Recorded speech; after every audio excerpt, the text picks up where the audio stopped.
Welcome to Spill Sunday. We have Coffee Not Tea right here. Stephen is in here. Hello, Stephen. How are you doing? Fine. Yeah, man, it's been a while since our last meet up, you know. It's like 1 year ago, I think. 1 year ago?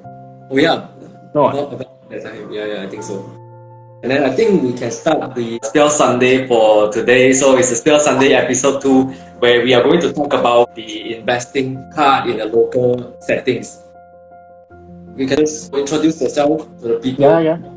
yeah. Hi, thank you for having me here. It's an honor to be the first guest for this SCMY podcast. It's really something that me and a few of the original members that really want to do. Really glad that SCMY take up the mantle and get this done.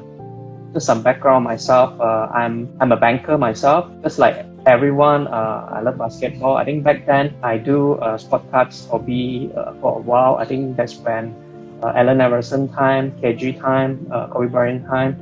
Then after that, I think the whole hobby actually loses its appeal in Malaysia. Back then, there's a lot of shops in Malaysia, so we can easily buy packs and collect. Of course, back then, I probably don't have the earning power like adults, so I can only buy very little cards. Actually, I didn't buy a lot of cards that I want. Back then, I collect KG, Kevin Garnett, but I still haven't get the Kevin Garnett dream cards that I want. To me, I'm quite new also to the hobby. I think I come back to the hobby, I think in 2018. That's when the Luka draft. So when it comes to timing, right, I'm very lucky to come back at time because it's actually before the whole sport cards hype being boom up. So I think I have the opportunity to get some cards really cheap back then, and really able to see the before and after of the hype, and I think the continued growth of the hobby, whether is it internationally or in Malaysia. In 2018, I actually had the opportunity to buy and start this hobby, not only from collecting perspective, but also a little bit on investing. So I think that is something new. Yeah, I think it's a great time that you came in back in 2018, and then everything, the price as compared to now, everything is low, you know. Maybe a lot of y'all haven't think about the price will go like such insane value, right? Back in that time. It's more like collecting hobby and a little bit on the investing side instead of like this time. I kind of agree, but I think there's also already some in that this thing will blow up. The whole idea is the expensive card or even those expensive players I couldn't afford. Then I think the next question is, can I afford some other players that are potential, that are still affordable to me? I wouldn't say cheap, but whether is it still affordable to me? Do I have any options? Of course, I think if you're in this hobby, you will know the prime cards will be the Prism, Select. Of course, you have like those National Treasure, Flawless back then. Yeah, it's just the right timing back then. The price are cheap. I go in and buy. It is still applicable right now. The question is, who is the potential players that you can afford? I think that is the main message here. Even back then, I wouldn't be able to expect the whole industry actually go up so much, the price actually go up so much. But it really doesn't matter, because whether it go up a lot or go up a little, it's all about the affordability. If you can afford it, then only you own it, you buy it, you look at the player grow together with you. I think that is the most important thing. Yeah, even though it's still a lot of people that have like very expensive cards, some people that might not have the budget to chase for that card. It depends on whether you have the fund to afford that card or not. If you have the card that's within your budget, the return of investment is enough. So that is more of a consideration that we need to make, right? Yeah, I think a lot of times it's actually not that difficult, but it's not so easy as well. A lot of people come into the hobby from different background. Some of them, they're students, they just come in, they don't have a lot of funds. So I think it's actually fine for you to start something that you can affordable. You actually mentioned a very important point there, the margin. So if I bought it at X amount, then what is the margin that you would like to get out from it? that not every card that you buy you must sell. Okay, let's put it that way. I mean, there are people who are totally investing. They come into the hobby. They say, I come in, I just want to make money. I buy, then I sell. Whether is it short term, long term, they reach their margin, they sell. There's also people who are totally hobby, totally collector. They actually hate the word investing in the hobby. They just buy whatever players that they like, they keep. But there are also someone in between. I coin myself as someone in between because I basically buy, sell, but I also keep. I did sell quite a lot of Luka or Giannis along the way. There's a lot of people actually get my cards. They're like very happy. I also actually able to recoup the money and reinvest back. So I think it's not so much on how much money that you come in. I think there's a lot of people just come in, they're armed with a lot of funds. But by the end of the day, you need to ask yourself which type of collector you are, whether is it pure collecting, pure investing, or maybe in between. If you want to use up your budget, right, are you going to use everything up for a big card, let's say like Zion PSA 10, or you want to like buy some 50% for some big card, 25% medium range cards, then balance you go and buy some potential small cards or even Hall of Fame if you really like those cards. So there's really no firm answer, but I would actually bring up the word diversification is very important here. You don't want to throw everything into a Zion PSA 10 silver as well, because who knows, may get injured one day. Injured is still fine because like after injury, they will still come back, but we may not know what will happen in the future. So you don't want to put everything into one basket. Yeah, definitely. Something to add on here, I think a lot of people right now is kind of like a hybrid of collecting and investing, right? Because the price is so high right now for us to really buy the card to collect ourselves. So some kind of investing are needed here for us to continue to like fund for our collection. I think that one is very interesting point as well. True. So let me just add on a little bit. There's actually a lot of big bosses in the hobby as well. But a lot of us is also earning salary. I think by the end of the day, right, it's very difficult to treat this hobby as your main business. You still actually have to earn your money elsewhere to sustain the hobby. You can treat it as a side income. I always tell people sometimes it's like you saw some very potential cards, you think the player will boom, but your salary or your funds couldn't afford it. So by the end of the day, right, it's still about getting more funds. So I think ultimately, right, it's still about your main job where you get the funds. Then when your monies come in, you track your budget, you play within your own affordability and the margin as well. So don't go overboard. I have seen a lot of people come in, they just spend a lot of money, buy everything literally, then they get burned. Yeah, that's the thing.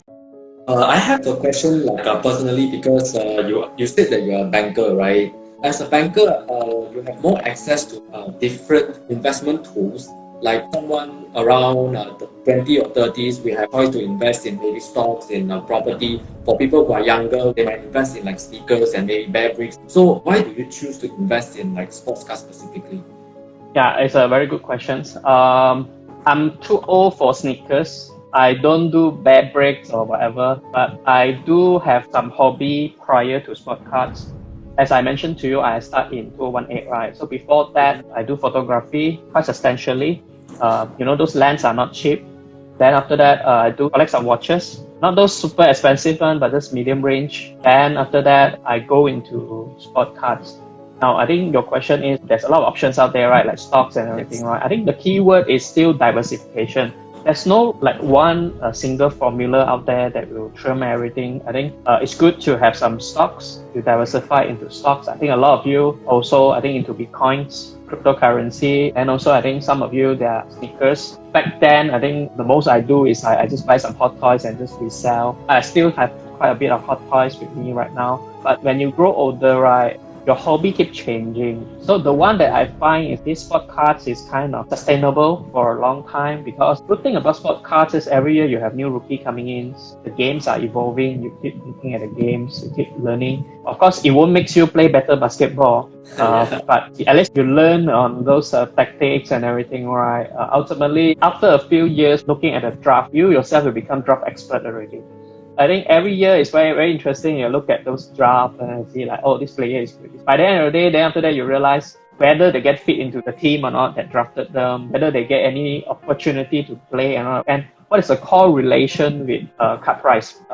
Just now I think you mentioned about why go into sport cards instead of like others, right? I would advise like don't go 100% to sport cards. If you really look into investment tools out there, right, if you put into stocks, at least you get dividend. But in sport cards, right, number one, you don't get dividend. Number two, if you just like compare the price point between hype time versus off season, you'll see a very, very huge difference.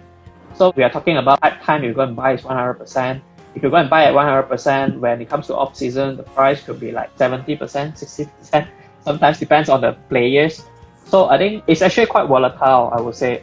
And if you compare with, let's say savings, right? Saving at least get you like 2% now. So I think you shouldn't actually just do sport cards. But I think sport cards is one of the tools out there, just like the other investment tools. Yeah, I think a lot of people maybe they have the idea of don't put all the eggs in one basket, right? So they sort of looking for different players inside the sports cards. But then in the end of the day, everything is still sports cards. So maybe there's another investment tools that you might need to consider to put it in as well. I think that's the idea right here. Yeah. Right now we have a lot of beginners who are coming in. For you personally, what are your investing strategy in sports cards?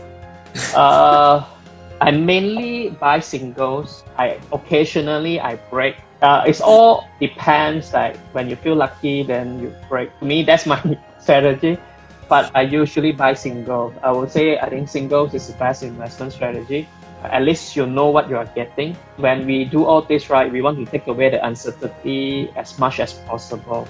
I wouldn't say that I invest on rookies. I invest a mixture of players. But I think people need to realize is like if you keep chasing on rookies, they are not even like with their full potential yet. I mean, the first year, second year when they're in the game, first year they play very well. Second year there's something called rookie wall, and very likely they may play not as well because the opponent will probably have their notes already, like what is their preference, move, and everything, right?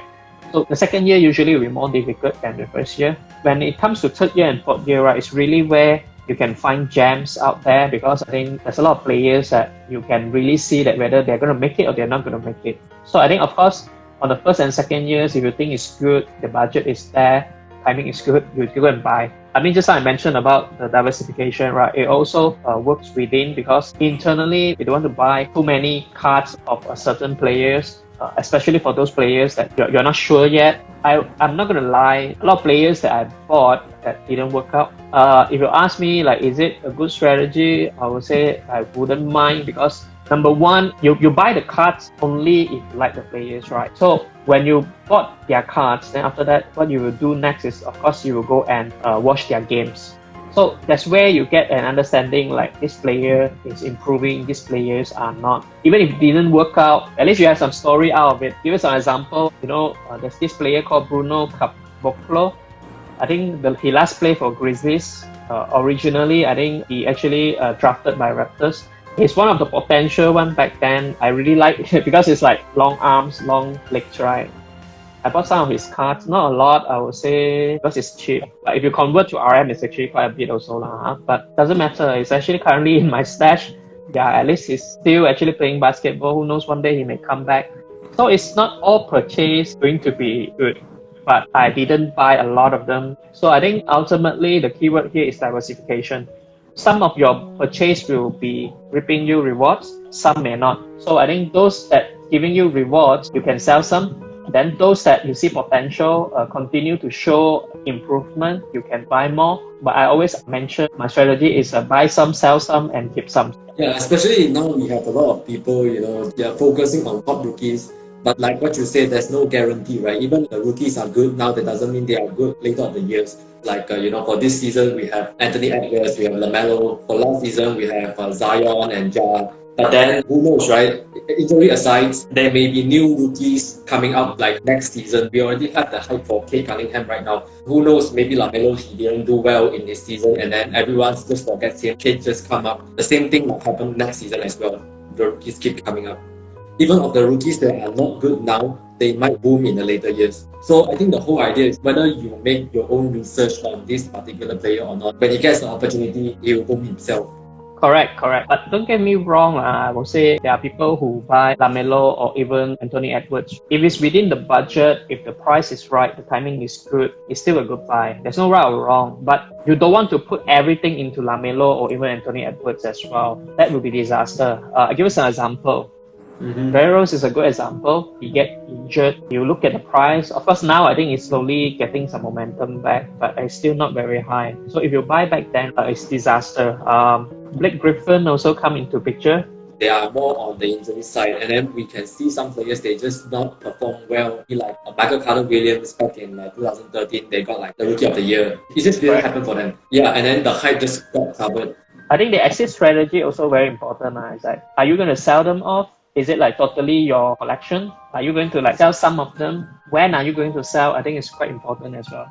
I definitely agree with what you say. People are too obsessed with top rookies. Just don't go too obsessed on those players. But to me, I wouldn't mind if I have the money to buy Carmelo or Anthony Edwards. But the problem is I don't have the funds. I put it that way because I actually couldn't afford it. And also not within my risk appetite. That's why I wouldn't put so much on it. I think it really depends on different people. Even if they spend a lot on LaMelo and Anthony Edwards, it's actually not wrong. The only thing is, what if they really play well? Like example, LeBron James. If you bought LeBron James on year one, you will be so happy. Yeah, there's no like a really 100% answer for that investing strategy. It all depends on whether how you're comfortable with it or not, and the risk that everyone that willing to take is very different. So it still depends on yourself and the research on the player itself. We can accept some of the questions from the audience itself. I think we got a question earlier from Justin. Justin asks, speaking of the recent boom in sports cards, will the market ever go low? Or it will always be upward trends in the 10 years time? What do you think? This is a very popular question in the Sport Card Investor group. I would say the price will definitely have adjustment. Currently, in my opinion, it's already in adjustment stage. If you compare with, I think last year, there's a lot of auctions. They will hype up MJ like going very high, LeBron going very high, even Luka, right? There's a lot of all these auctions. There are people out there who are like trying to affect the market, definitely. I wouldn't say there's no one out there trying to manipulating the market. Even when it comes to eBay, there are people who shield bid the auction. So I would say currently the price, in my opinion, right, adjustment is definitely going to be there. It's just a matter of whether how much your player going to get affected.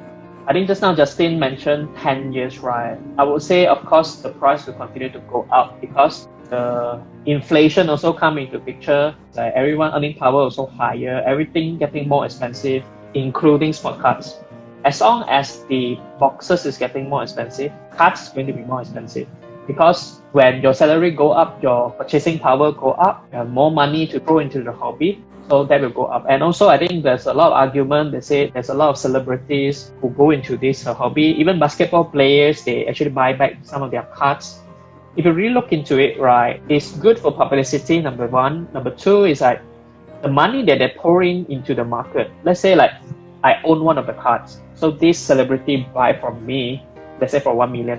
What I'm going to do with the 1 million? Let's say I'm going to like keep 500,000. Then the rest, I'm going to reinvest, right? So when I reinvest, the money will go to another collectors, then so on and so forth. So everyone get to benefit from it, like this hobby, right? There's a lot of hot money coming in, especially like, for example, when Bitcoins are low, they actually come in here, or Bitcoins are high, they think it's risky, they also come in here. Because it's one of the investment tools. The hot money actually go everywhere, but when they come to stock cards, the card price will get high. To summarize, it will likely to continue to go up because due to how the economic works, right?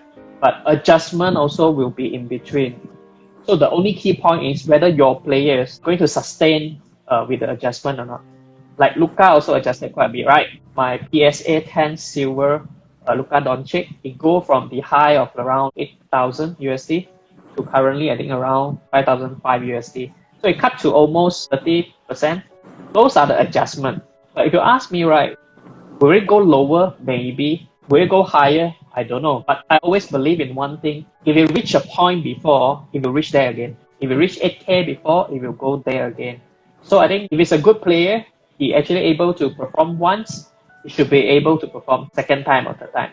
If let's say the player perform well, you don't have his card, you believe that he will make it, it's still not late for you to go and buy his card because very likely like after this hype, he may hype again. But you may not want to buy when it's on the hype lah. You can actually always observe if the players play well, the price is right, you have the budget, then you can actually go in. As long as you buy at the right timing, right, it doesn't matter the adjustment or the price hike. Like 10 years later, who cares what's the price, correct or not? Because by the end of the day, it's still going to be higher than whatever you pay for. So to answer Justin, yes, it will continue to go up, but there will be adjustment in between. Those adjustment is very likely to be our opportunity. A lot of people think about the price is they will just go up, but then it's more like a cycle. Sometimes it drops, sometimes it goes up. It just rather depends on the price hike is faster than the price drop. With the help of inflation, it's more chance for the car's value to go up than it goes down, especially in 10 years time, right? I would actually suggest everyone, right, to actually make sure you track your purchase. Just now, I think I did mention that spot cards actually don't pay you dividend. Of course, when you sell the card, sometimes the margin is quite high, right? But doesn't mean high won't go higher. I give you an example. I sold one Luca Prism Silver PSA 10 at 800 USD. Then after that, it goes up to 8,000 USD. But when I sold the card that time, right, everyone say that that is actually the peak.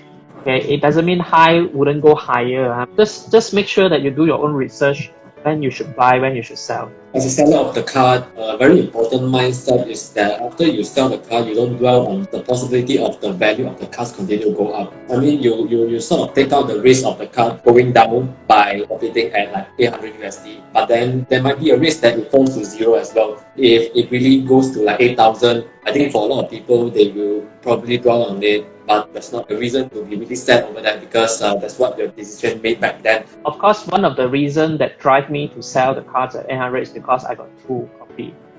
So when you have 2 copies, you actually have the opportunity to sell 1 copy. When you sell that 1 copy, actually it covers all my costs. If you really go and look back from business perspective, right, I get back all my money already. So whatever copy that I have now in hand, whether is it going to be like 5,000 or 8,000, to me, it really doesn't matter. It's just a matter of are you going to sell it off? I mean, everyone should have this mindset. It's like you can't always sell at the highest price. That's very true. Very likely people also won't buy at your highest price. That's number 1. Number 2 is it wouldn't make sense also like every time you wait for the highest price, then only you sell because you won't even know like when is the highest. Because no one can predict the highest. Yeah, that's very true. We are at almost the end of the Pure Sunday for today. So I think Evan did a really interesting conclusion right here is track the buying and selling and state the reason of the buying and selling for your own recap. People have short memories and forget about things. So when you track, you can learn along the way for the process or the mistake that you decide.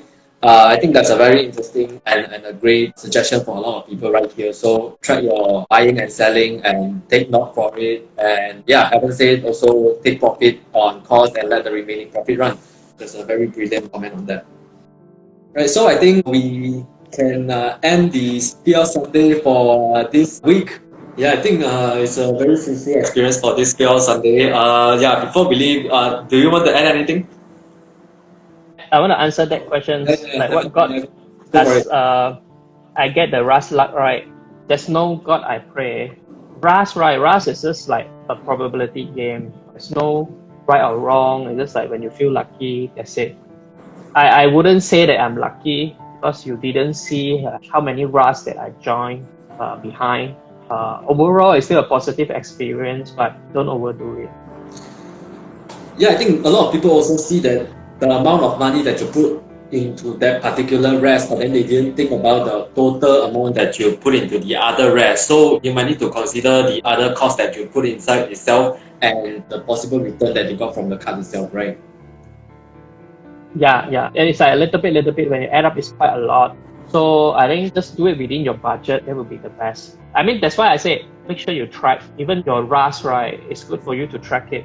Because if you track it, you will know like whether are you playing within your means. Yep. Okay, I think we are going to end the Pure Sunday for episode 2 right here. Right. So thank you, Stephen, for coming up the Pure Sunday for this week. Thank you so much. Okay, thank you.